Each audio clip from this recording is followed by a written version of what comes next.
Toutes les prisons françaises ne sont pas aujourd'hui équipées de dispositifs anti-drones qui, bon an, mal an, ont quand même un impact plutôt positif lorsque les mises à jour sont faites régulièrement. Aujourd'hui, il n'y a pas non plus de dispositifs anti-projection sur l'ensemble des structures et surtout les personnels pénitentiaires, notamment les personnels de surveillance, sont aujourd'hui dans une situation un peu schizophrénique puisque depuis 2009, il leur est interdit de fouiller systématiquement les détenus à la sortie des parloirs suite à la loi pénitentiaire.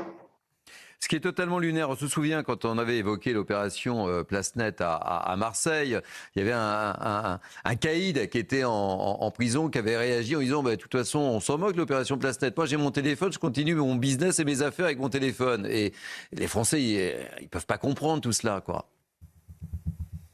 Bah, vous l'avez dit vous-même, les chiffres parlent. C'est-à-dire que l'année dernière, c'était 53 000 téléphones portables en France, plus de 600 à la prison de la Santé, puisque vous faisiez référence notamment au cas de Mohamed Amra. Dès lors que les personnels découvrent un téléphone, vous en avez 3 ou 4 qui circulent encore à côté ou qui arrivent sur les cours de promenade ou qui rentrent par les parloirs ou qui rentrent par d'autres biais. Donc effectivement, c'est une éternelle fuite en avant. Aujourd'hui, la seule issue, c'est de permettre à nouveau au personnel pénitentiaire d'être en mesure d'effectuer des fouilles systématiques à l'issue des parloirs et quel que soit le contact, j'ai envie de dire, avec l'extérieur, de toute façon,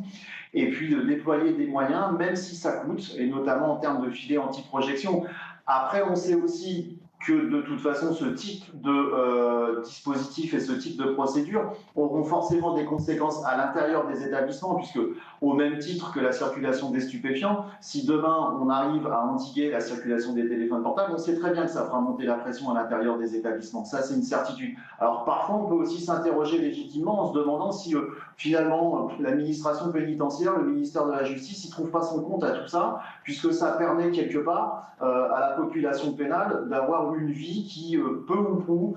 commence un peu à ressembler à ce qui est la vie à l'extérieur. C'est un peu la politique de la normalisation carcérale qu'on retrouve d'ailleurs dans des groupes de réflexion jusqu'à l'ONU aujourd'hui. Voilà, on a un système carcéral et un système judiciaire qui, bon an, mal an, essaye de faire le travail, mais à partir du moment où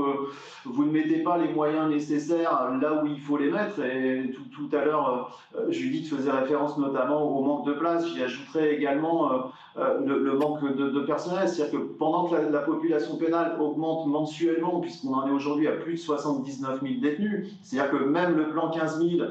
aujourd'hui, qui n'est pas encore totalement sorti de terre, on est déjà en surpopulation, malgré ces 15 000 places. Vous avez les effectifs en personnel pénitentiaire qui, eux, suivent une courbe inverse, c'est-à-dire qu'ils ne cessent de décroître,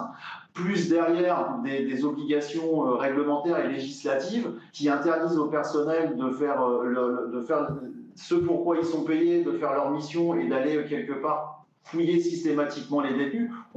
Quelque part, on ne peut pas s'en sortir. C'est un mode de fonctionnement qui est à revoir et on pensait légitimement, en tout cas à l'UFAP, sa justice, que les événements du 14 mai dernier allaient permettre de non pas faire